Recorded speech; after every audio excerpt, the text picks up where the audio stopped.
안녕하세요. 오늘 우리가 함께 깊이 좀 파고들 이야기는요.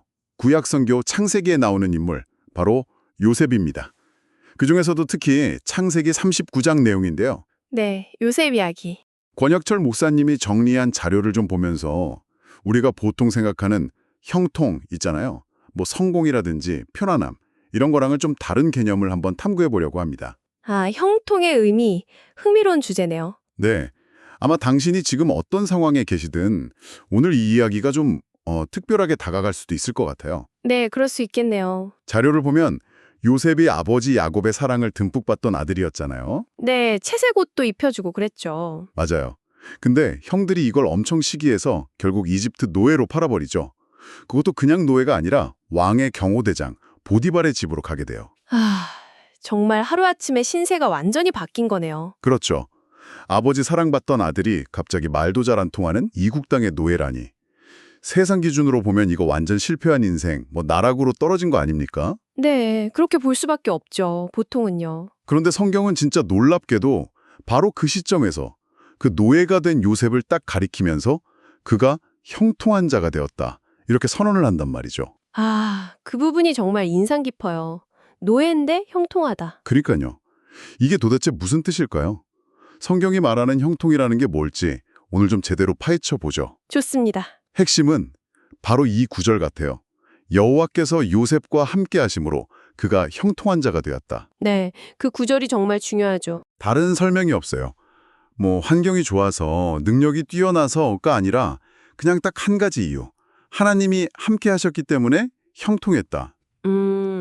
그러니까 형통이라는 게 우리가 생각하는 어떤 조건이나 결과 상태가 아니라 하나님과의 관계 자체를 말하는 거네요. 바로 그거죠. 지금 내가 어디 사는지, 내 직함이 뭔지, 통장에 얼마가 있는지가 형통의 기준이 아니라는 거예요. 하나님이랑 같이 있느냐, 이게 핵심이라는 거죠. 와, 이건 진짜 우리가 평소에 성공이나 행복에 대해 생각하는 거랑은 완전히 다른 관점인데요. 그렇죠. 완전히 뒤집는 거죠. 맞습니다. 보통은 뭐 좋은 환경, 높은 지위, 돈 많이 버는 거 이런 걸 형통이라고 생각하기 쉽잖아요. 일이 술술 잘 풀리는 상태. 네네, 당연히 그렇죠. 근데 지금 이 이야기는 그게 본질이 아니라고 말하는 거예요. 외적인 조건이 아니라 눈에 보이지 않는 하나님과의 관계, 그분과 지금 함께 있음, 동행, 이게 형통의 핵심이라는 거죠. 아, 함께 있음, 동행. 혹시 달신 삶 속에서도 그런 경험 없으셨어요? 뭐랄까, 모든 게 다 갖춰진 것 같고 남들이 보기엔 완벽한데 이상하게 속은 텅 빈 것 같고 공허했던 순간. 아, 있죠. 네, 반대로 상황은 진짜 너무 힘들고 어려운데 오히려 마음속 깊은 곳에서는 뭔가 설명하기 힘든 평안함이나 감사함 같은 게 느껴졌던 순간 말이에요. 네, 맞아요. 그럴 때가 있어요, 정말. 요셉 이야기가 바로 그 지점을 건드리는 것 같아요. 진짜 형통은 상황이 아니라 관계에 있다는 선언인 거죠. 그렇군요. 관계가 본질이다. 아, 그리고 또 하나 흥미로운 점은요. 요셉이 처음부터 뭐 나는 커서 위대한 인물이 될 테다. 이런 야망을 품고 막 계획적으로 산 인물은 아니었다는 거예요. 맞아요. 그런 모습은 잘 안 보이죠. 자료를 보면 그가 노예로 팔려간 보디발 집에서도 그렇고 나중에 억울하게 감옥에 갔을 때도 그렇고 그냥 자기한테 맡겨진 일이 있잖아요. 네. 그거를 묵묵히 진짜 최선을 다해서 했다는 거예요. 네, 성실함. 그게 참 중요했죠. 심지어 어릴 때 아버지 밑에서 양치고 형들 돌봤던 경험이 나중에 그 큰 보디발의 집 가정을 총괄하고 또 감옥에서 죄수들 관리하는 데 다 도움이 되었다는 그런 해석도 있더라고요. 아, 네네. 그 해석 저도 봤어요. 그게 참 의미하는 바가 크다고 생각해요. 우리가 흔히 생각하는 성공 사다리랑은 좀 다르잖아요. 어떻게 다른가요? 보통은 더 좋은 자리, 더 큰 책임, 이걸 목표로 막 계획 세우고 올라가려고 하잖아요. 근데 요셉은 그게 아니라 지금 있는 자리, 그게 설령 노예의 자리든 나중에 죄수의 자리든 거기서 그냥 충실했던 거예요. 현재에 충실했다. 네. 하나님은 바로 그 과정을 통해서 요셉을 더 큰 그릇으로 빚어가셨다는 거죠. 이게 우리한테 주는 메시지가 뭐냐면 지금 당신이 하고 있는 일이 좀 작아 보이고 별로 중요해 보이지 않을 수 있잖아요. 네, 그럴 수 있죠. 근데 그 자리에서 당신이 보이는 성실함이 어쩌면 미래를 위한 하나님의 보이지 않은 훈련 과정일 수 있다는 거예요. 중요한 건 지금 당장 눈에 보이는 성과나 직함이 아니라 그 일을 대하는 태도 그리고 그 과정을 통해 만들어지는 인격이라는 거죠. 와, 태도와 인격. 그냥 주어진 일을 열심히 하는 것 이상의 의미가 있었네요. 그렇죠. 하나님은 그걸 다 보고 계셨고 그걸 통해 요셉을 준비시키신 거죠. 그래서인지 보디발도 결국에는 요셉을 완전히 신뢰해서 집안의 모든 소유를 다 맡기잖아요. 네, 맞아요. 성경 보면 자기의 소유를 다 요셉의 손에 위탁하고 자기가 먹는 음식 외에는 간섭하지 아니하였더라. 이렇게 나오죠. 대단한 신뢰죠. 진짜 그렇죠. 근데 이제 좀 인생이 풀리나 숨 좀 돌리나 싶었는데 더 큰 시험이 찾아오죠. 아, 그 유명한 보디발 아내 유혹. 네. 이게 그냥 한두 번이 아니라 자료에 보면 날마다 요셉에게 끈질기게 유혹했다고 나와요. 와, 정말 집요했네요. 근데 요셉이 이걸 아주 단호하게 거절합니다. 그 이유가 참 인상적인데요. 세 가지를 들어요. 첫째, 주인이 나를 이렇게 믿고 모든 걸 맡겼는데 내가 어떻게 배신할 수 있느냐. 인간적인 신의를 지키려는 거죠. 둘째, 이건 도덕적으로도 옳지 않다. 그리고 마지막, 이게 가장 결정적인데 내가 어찌 이 큰 악을 행하여 하나님께 죄를 지으리이까. 아, 결국 기준이 하나님이었군요. 네, 결국 그는 그 유혹의 자리를 피하려고 자기 옷을 벗어 던지고 밖으로 뛰쳐나가잖아요. 그 옷이 어쩌면 그 집안 총무로서의 지위나 안정을 상징했을 수도 있는데 말이죠. 그렇죠. 그 옷을 버렸다는 건 정말 큰 의미가 있어요. 여기서 또 흥미로운 해석이 아까 잠깐 얘기 나왔던 그 옷이요. 네, 채색 옷. 네, 요셉이 어릴 때 형들한테 그 특별한 신분을 상징하던 채색 옷을 강제로 벗김당하는 아픔을 겪었잖아요. 그렇죠. 큰 상처였겠죠. 자료에서는 어쩌면 요셉이 그때 이미 깨달았을 수 있다는 거예요. 겉으로 보이는 이런 옷이나 지위가 나를 진짜 지켜주는 게 아니구나. 나를 지키시는 분은 오직 보이지 않는 하나님뿐이구나. 그래서 이번에는 스스로 그 옷을 버리는 선택을 했다. 네, 유혹 앞에서 자신의 안정, 지위를 상징하는 옷을 미련 없이 버리고 하나님 편에 서는 선택을 했다는 해석이죠. 와, 정말 대단한 결단 아닌가요? 와, 정말 그러네요. 그 선택은 그냥 단순히 순간적인 유혹을 이겼다. 이걸 넘어서는 거죠. 그렇죠. 요셉이라는 사람의 중심에 뭐가 있는지를 아주 명확하게 보여주는 장면이에요. 눈앞에 당장의 편안함, 사회적인 지위, 이런 것보다 보이지 않는 하나님과의 관계, 그리고 자기 신념, 이걸 훨씬 더 중요하게 생각했다는 거죠. 네, 그게 그의 삶 전체를 꿰뚫는 어떤 일관된 모습 같아요. 맞아요. 노예였을 때나 나중에 감옥에 있을 때나 그는 계속 환경에 휘둘리기보다는 하나님 앞에서 내가 어떻게 서야 하나 이걸 고민했던 사람 같아요. 이 부분을 보면서 우리 자신에게 한번 질문을 던져볼 수 있을 것 같아요. 나는 어떨까? 내 삶에서 내가 절대 놓지 못하고 꽉 붙들고 있는 그 옷은 뭘까? 아, 나의 옷. 그게 사회적인 성공일 수도 있고 다른 사람들의 인정이나 평판일 수도 있고 경제적인 안정일 수도 있고 아니면 그냥 편안한 삶 그 자체일 수도 있죠. 네, 여러 가지가 있겠네요. 그런데 혹시 내가 그것들을 지키려고 정말 중요하다고 믿는 어떤 가치들, 예를 들면 정직함이라든지 신앙적인 원칙이라든지 이런 것들을 나도 모르게 조금씩 타협하고 있지는 않은지 돌아보게 만드는 거죠. 그러네요.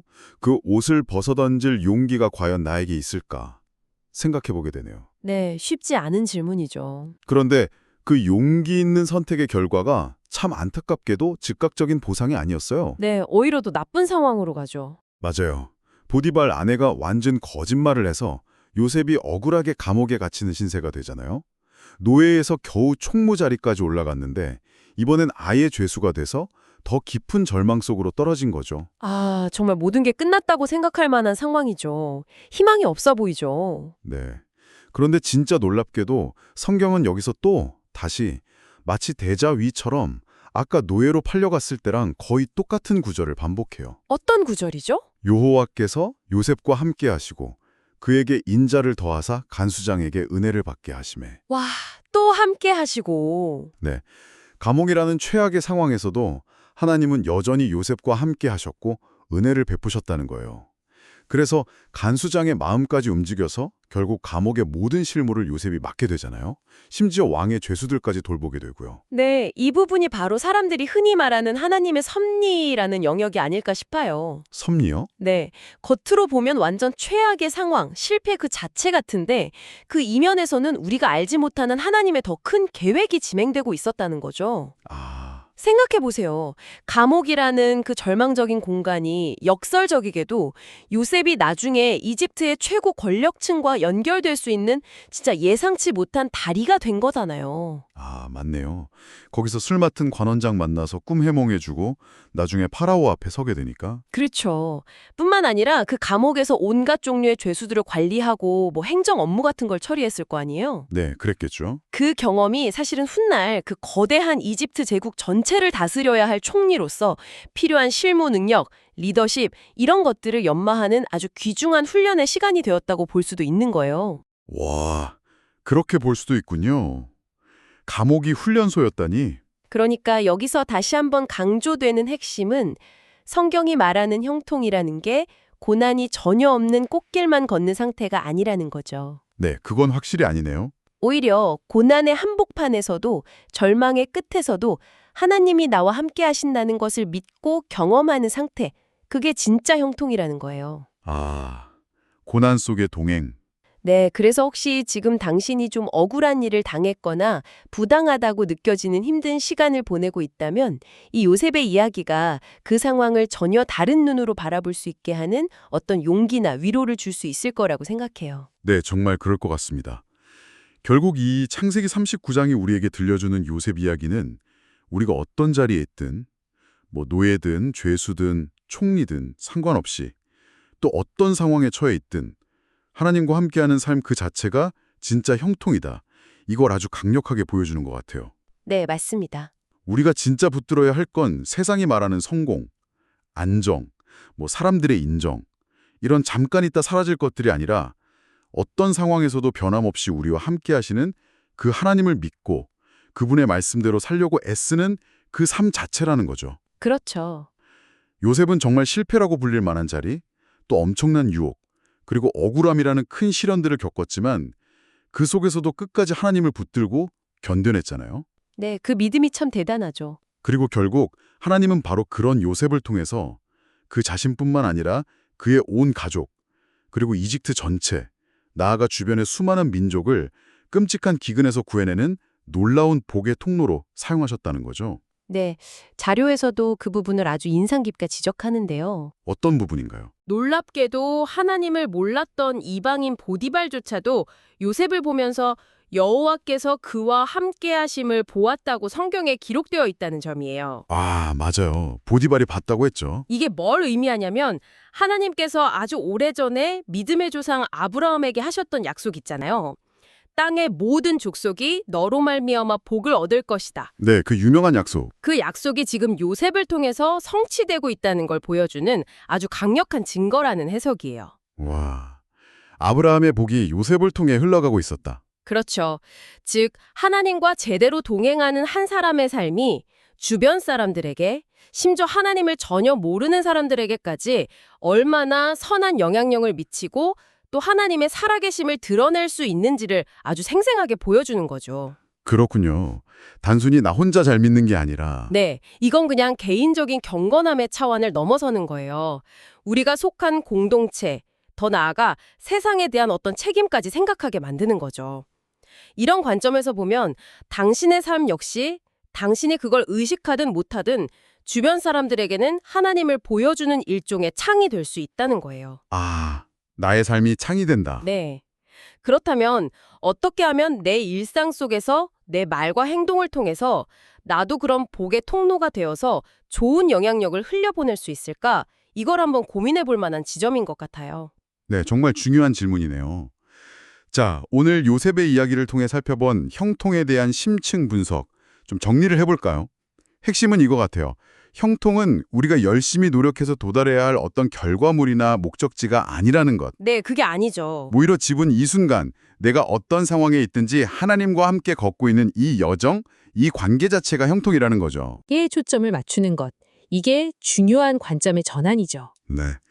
오늘 나눈 이 이야기가 당신의 삶에도 좀 잔잔한 울림을 주고 뭔가 새로운 생각의 씨앗을 심는 계기가 되었으면 좋겠습니다. 네, 저도 그러길 바랍니다. 마지막으로 이 이야기를 당신의 삶에 한번 비춰볼 수 있는 질문 하나를 던지면서 마무리하고 싶어요. 네, 어떤 질문인가요? 세상은 계속해서 우리 귀에 속삭이잖아요. 눈에 보이는 성공, 남들이 알아주는 성취, 그런 게 진짜 형통이라고. 그쵸. 끊임없이 그렇죠. 이런 세상 속에서 당신은 오늘 요셉의 이야기를 통해 당신만의 형통을 어떻게 한번 새롭게 정의해 보시겠어요? 아, 나만의 형통의 정의. 그리고 만약 그 정의가 때로는 세상이 말하는 화려한 옷, 즉 안정이나 성공 같은 걸 좀 벗어던지는 선택을 요구하더라도 보이지 않는 하나님과의 동행, 그 관계를 가장 귀하게 여기며 살아가는 것이라면 구체적으로 내 삶에서 어떻게 그걸 실천할 수 있을지 잠시 한번 깊이 생각해 보시는 시간을 가져보시는 건 어떨까 싶습니다.